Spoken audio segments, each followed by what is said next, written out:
Buen día, arquitecta y compañeros en general. El día de hoy se hablará acerca de la Basílica de Santa María in Via Lata. A continuación, su índice.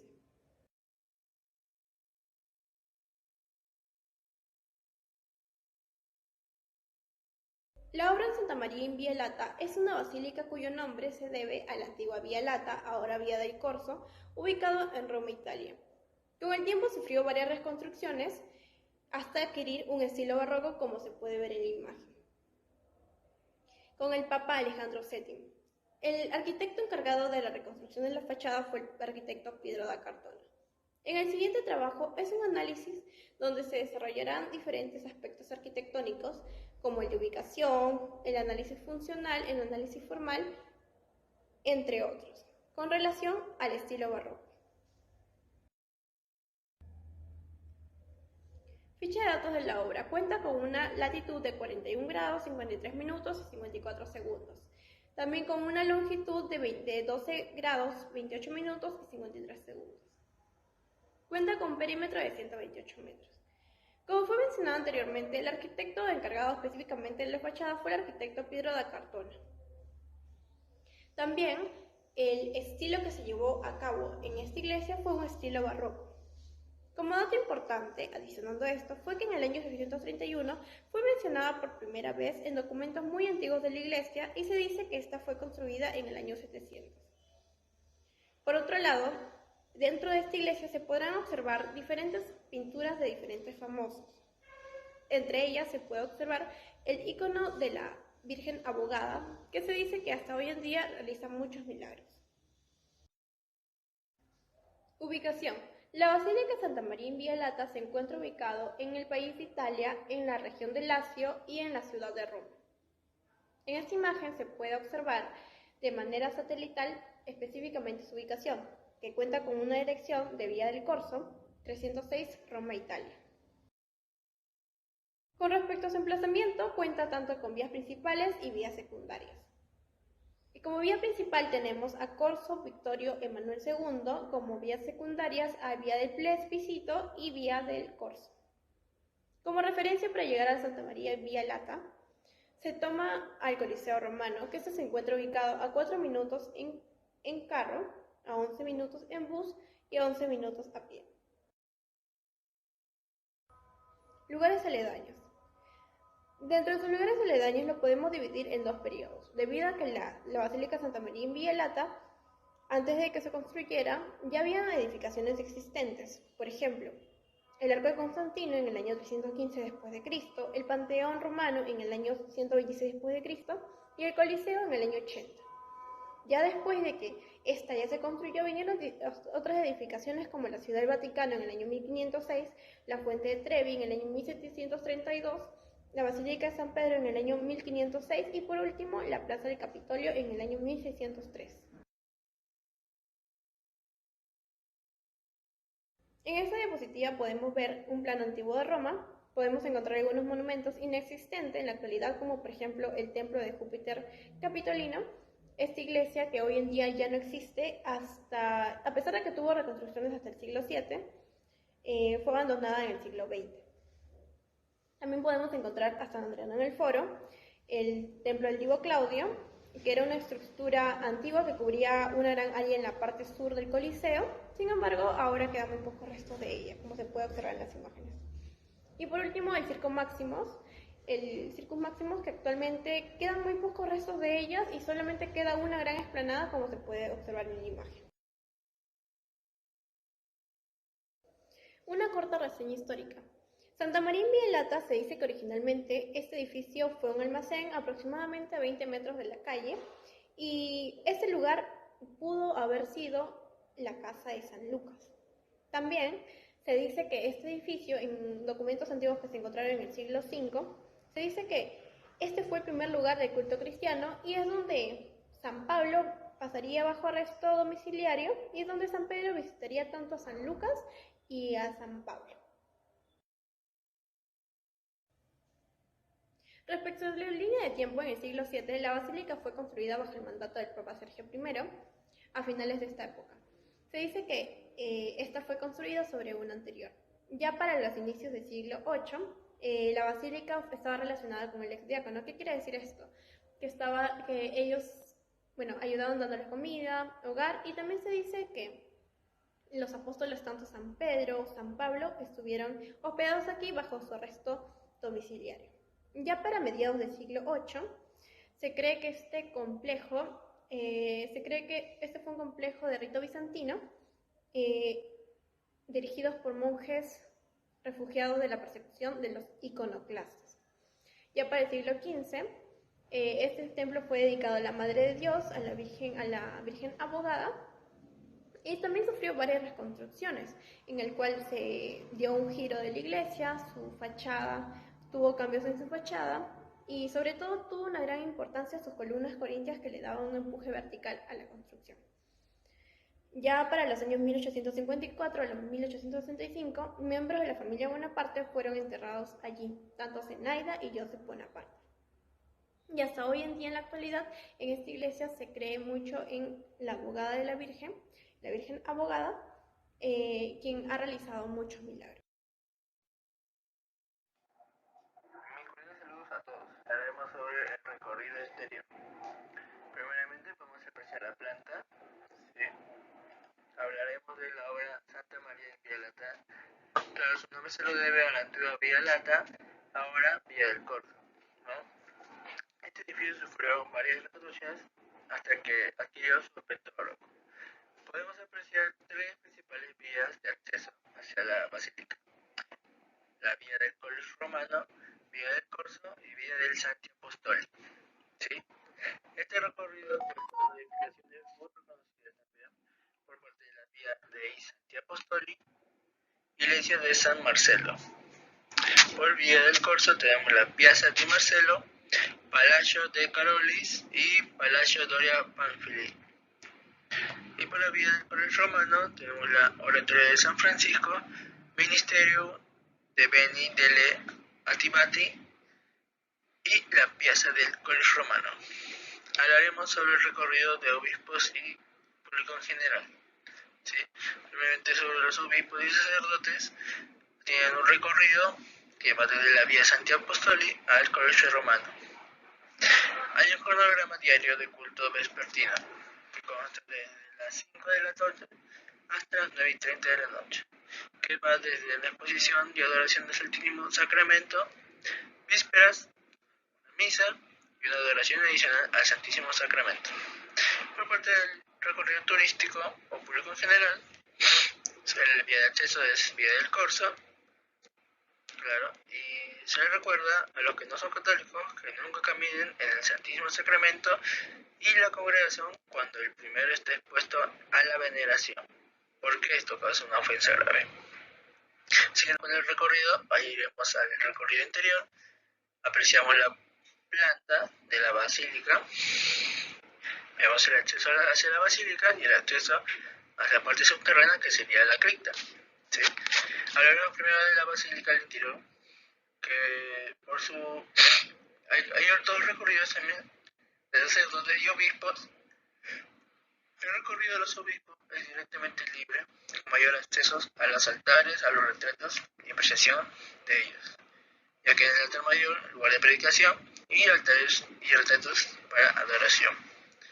En cambio, la visita turística o público en general, el acceso es delimitado debido a que no forma parte de la basílica o pueden celebrar ciertas obras ahí en el lugar. Por eso que solo pueden observar los retratos y altares, sin embargo no pueden acercarse a ellos. Siguiendo con el recorrido, la parte subterránea de la basílica, la cripta. Esta cripta cuenta con 6 salas. La primera sala es la prisión tradicional de San Pablo, que contiene una pequeña columna. La segunda sala es la capilla del diácono original, con una archivo amurallado hacia el este. Junto a las escaleras hay un pluteo o panel de mármol tallado con un motivo de cruz en un lado y una cruz flor en el otro. Siguiendo con la sala tercera, es donde termina la escalera. Ahora no es muy interesante debido a que los frescos que una vez tuvo ya se han podrido. Siguiendo con la sala cuarta, de la habitación del pozo. Contenía un importante ciclo de frescos de la leyenda de los 7 durmientes de Éfeso. La sala quinta, la sala fue convertida en una capilla principal subterránea en el siglo XII y tiene un altar barroco con un relieve de mármol. Y por último, nuestra sala sexta, que fue convertida en sacristía en el siglo XII. Al revestir los muros, el nicho de la pared oeste ahora contiene un fresco de esta fecha que presenta a Nuestra Señora. Sí. El recorrido de nuestros obispos y público general se diferencia de que para parte de los sacerdotes y obispos el acceso es libre, realizando cada uno sus funciones con la basílica. Y el recorrido de turistas y público general a la zona subterránea dispone de aperturas separadas que constan de un horario de día y de noche. Con respecto al análisis formal, como se puede ver en los planos, la basílica cuenta con una planta longitudinal en la cual solamente el nártex cuenta con segundo y tercer nivel. Pero para poder llegar a este tipo de planta se cuenta con una serie de antecedentes. El primer antecedente que se tiene es la estoa griega, la cual era un edificio de uso público y de la cual los romanos van a tomar como referencia para crear sus basílicas, las cuales prácticamente es la unión de dos estoas griegas. Posteriormente los cristianos van a reutilizar estas basílicas romanas, pero las van a adaptar para su culto, cerrando las dos entradas laterales con las cuales contaba y sacando uno de los ábsides para crear el ingreso por ese ábside. Y es así como resulta la planta típica de una basílica cristiana. Pero este tipo de planta, aparte de todo lo ya dicho, también cuenta con un significado simbólico. Cuenta con una linealidad o jerarquía de menos desde la parte del ingreso hasta más, que sería la parte del altar y donde se encontraría Dios. Y esto se le da un significado como de camino hacia Dios o el Vía Crucis que tuvo que recorrer Jesús hasta el monte Gólgota. Buen día, arquitecta. El día de hoy le voy a exponer acerca del análisis volumétrico y espacial de la Basílica Santa María in Via Lata. Empezamos con el análisis formal de la fachada. En este podemos ver que el primero y el segundo nivel están en una proporción de 1 en 1, lo cual nos hace entender que son iguales. Esto se evidencia de mejor manera cuando vemos las columnas, las cuales están ubicadas en pares, tanto en el primero como en el segundo nivel. Además de ello, aparenta cumplir con la proporción áurea, la cual se puede ver también en el Partenón y en la Mona Lisa. Seguimos ahora con lo que es el análisis formal de la planta de la basílica.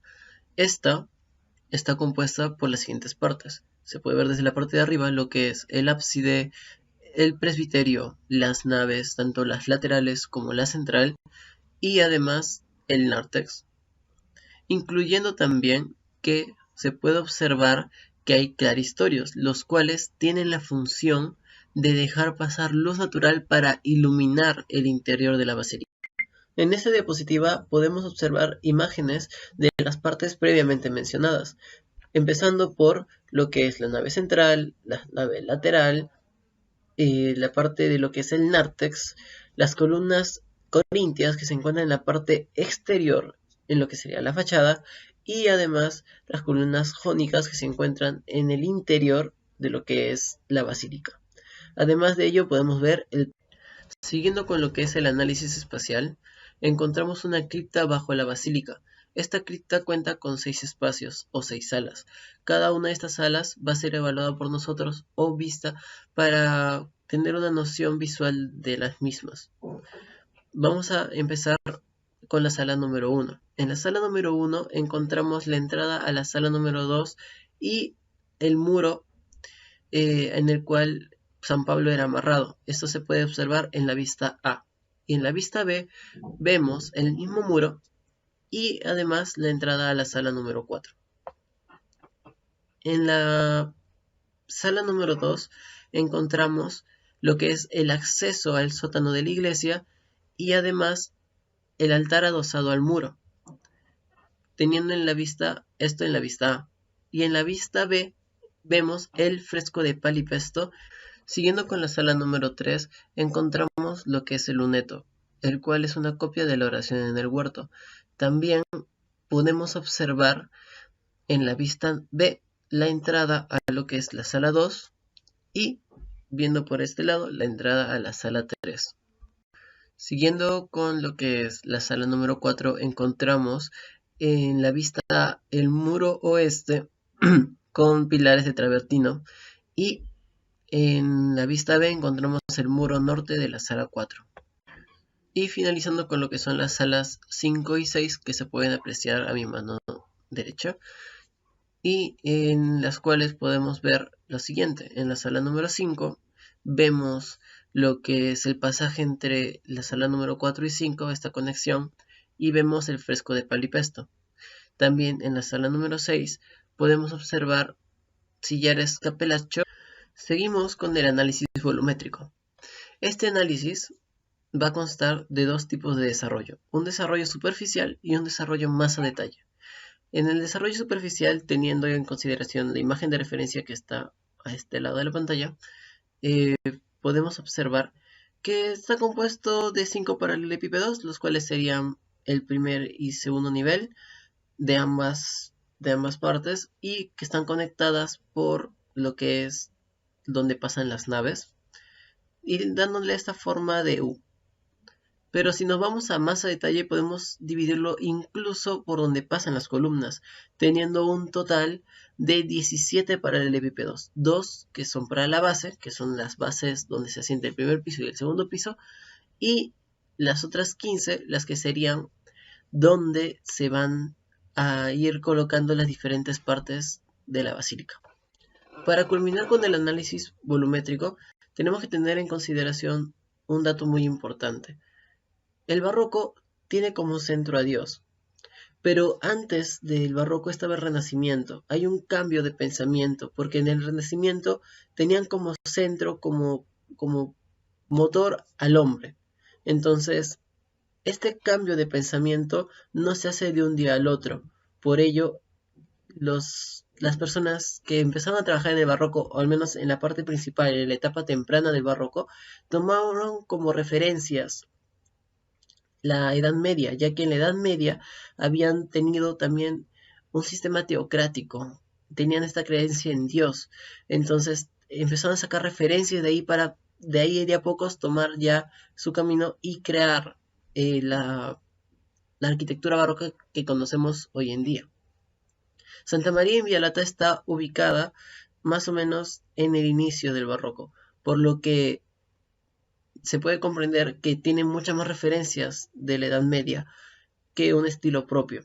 Entonces podemos ver esto en este siguiente ejemplo. Tenemos a mi mano izquierda la Basílica de la Edad Media y a mi mano derecha la Basílica de Santa María in Vialata, en el cual podemos observar claramente que esta estructura en U que se forma es la que se está compartiendo.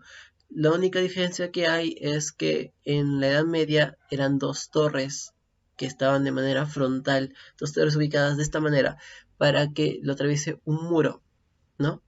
En donde estaba la entrada. En cambio, ahora lo que vemos en Santa María in Vialata es igual, son dos torres, pero ya no de esta manera, sino de esta manera, en la cual toda la parte de la entrada está aquí, el nártex está en esta parte frontal, teniendo como todo este recorrido, que serían la parte de las naves, y llegando hasta el final. Pasando al análisis estructural y constructivo, vamos a empezar por la zona de la cripta, la cual data de una época romana, y en esta época esta estructura habría sido mucho más extensa, ¿no? De esta época solamente se mantienen 4 pilares de sillares travertino, a partir de los cuales se han configurado las 6 salas que conforman esta cripta, ¿no? Adicionalmente, también es importante mencionar que la continuidad estructural entre la zona de la cripta con la zona de la basílica no es muy clara, ya que las columnas o muros presentan ciertos desfases, y eso también refleja que han sido construidos en épocas distintas. Pasando a la zona de la basílica ya en sí, visto en planta se puede ver una serie de columnas, pero en una elevación se puede ver que entre estas columnas se forman unos arcos, por lo cual se determina de que es un sistema abovedado. Y como ya sabemos, la mínima unidad estructural del sistema abovedado es un arco. Entonces, este elemento trabaja con presión, por lo cual también se determina de que toda esta estructura trabaja a compresión. Ahora vamos a analizar la cubierta interna de cada zona de la basílica, empezando por la zona del nártex. Como se puede ver en la foto, está techada por una bóveda de cañón y también se puede observar esto en el corte. Entrando en la zona de la nave central, desde donde también se puede ver el ábside, como se observa en la foto, la nave central está contenida por 12 columnas de orden corintio en jaspe siliciano, rojo y blanco, con capiteles dorados. Estas columnas están sosteniendo las arquivoltas que recorren todo el perímetro de la nave central. El techo vendría a ser de madera con casetones y la iluminación es por medio de los claristorios. También es importante resaltar la riqueza de la decoración, ¿no? Con los mármoles policromados, los estucos dorados, etc. Las capillas situadas a los extremos del ábside también, como se pueden observar en las fotos, están techadas por bóvedas de cañón. El ábside en sí está techado por una media cúpula y las naves laterales están techadas por bóvedas de crucería. Pero a pesar de que internamente la basílica está cubierta por estos tipos de cubiertas abovedadas, exteriormente solo se puede ver techos de teja a 4 aguas sostenido por tijerales de madera. Para poder finalizar con el análisis estructural y constructivo, vamos a terminar de analizar la fachada, la cual en su totalidad está construida por piedra caliza travertina y su apariencia tal y como la conocemos hoy y como se puede observar en la foto, es un diseño de Pietro da Cortona. Entonces, empezando por el primer nivel, la parte del ingreso o loggia está antecedida por 4 columnas de orden corintio, en las cuales se van a repetir también en el segundo nivel, y estas en su primer nivel están enmarcadas por pilastras triples. Y en los extremos laterales de toda la fachada hay pilastras obviamente laterales, ¿no? Entonces, entre las pilastras triples y las pilastras laterales se encuentran ventanas con moldura barroca, y todos estos elementos están sosteniendo un entablamiento con entrantes y salientes, y estos entrantes y salientes se pueden observar mucho mejor a un ojo peatón. En el segundo nivel, las columnas corintias están sosteniendo un elemento que es la serliana, la cual es una mezcla entre dintel y arco. En los extremos de esta serliana se encuentran pilastras dobles, y entre las pilastras dobles y las pilastras laterales del segundo nivel se encuentran nichos vacíos, ¿no? En la parte superior de todo esto se encuentra un frontón, y rematando toda la fachada se encuentra una cruz. Análisis simbólico. Hablaremos de las pinturas en general. Las pinturas en sí, los colores, son producto de la composición de la luz. Tienen iconografía, un lenguaje propio, y son portadores de un lenguaje místico, pues en ellos la luz no proviene de un lugar específico, sino que las figuras en ellos están inmersos a la luz. Bueno, podemos apreciar en el interior de la basílica que tiene grandes obras y retratos. Bueno, podemos decir que hay colores específicos que llaman la atención y tienen un significado. Primero tenemos el rojo, que simboliza la sangre del sacrificio, así como también el amor, pues el amor es la causa principal del sacrificio. El azul, todas las antiguas culturas hicieron del azul un color relacionado con la divinidad. El dorado, el hombre desde sus orígenes siempre ha querido la dorada, debido a que comparan con la luz del sol, presumiendo que proviene de la divinidad, pues en la naturaleza no es posible encontrar este color.